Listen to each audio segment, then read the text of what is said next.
And Kyle, if we're starting in the NUIC, I think we say it, well, at least the last 3 years, we've said the same thing. We got to start with the team on top. We got to start with the king. That's Lena Winslow. They 14-0, once again, 1A state champions. They've now won it 3 years in a row. You know, what do you say about this team, about this program that hasn't already been said? But here we are. It's a new year. It's a new roster. And, it's time to dive into it and see what do they have bringing back, and are they going to keep up at that high level? Yeah, I mean, that's one of the talks of what Lena Winslow is, and I don't think anybody will be surprised when we open up the preseason rankings and see them ranked number one in state to start the year.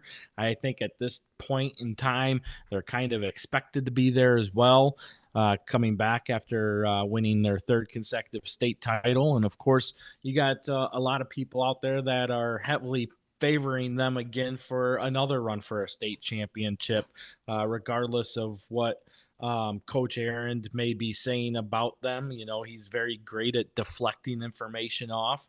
But I know at the same time, they're very excited with what they have coming in.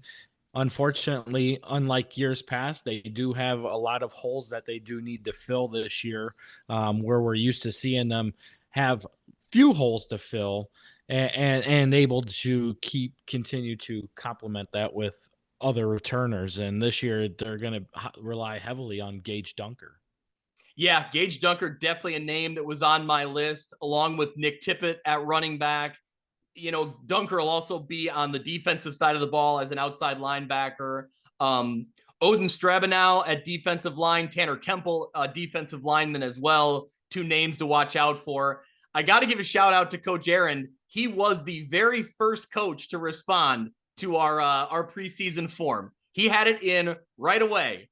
But I will say, his insight for what areas do you need to improve, Kyle, his answer was everywhere.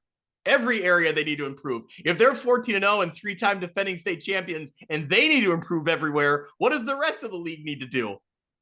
Well, to be quite honest, in his defense, if you're not looking to improve, how do you expect to keep getting better? I get it. That's a good head coach. I'm ribbing him. I'm giving him a little, but it's true. That's a sign of a good coach and a good program, right? You're never settling. They're going to have depth on the offensive and defensive line, which I think is always key, and they're going to have that good team speed. Kyle, I got to imagine this is a team that you envision is going to be at or near the top of the NUIC when it all shakes out.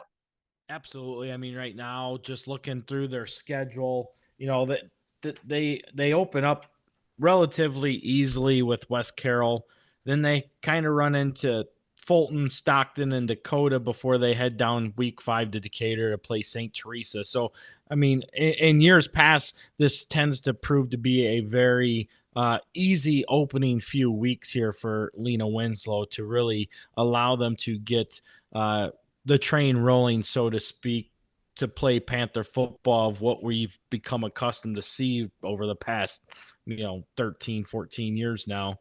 And then the last half of their schedules where it really starts to pick up a little bit after St. Teresa with Dupec in week 6, and then you have Forreston looming there in week 9.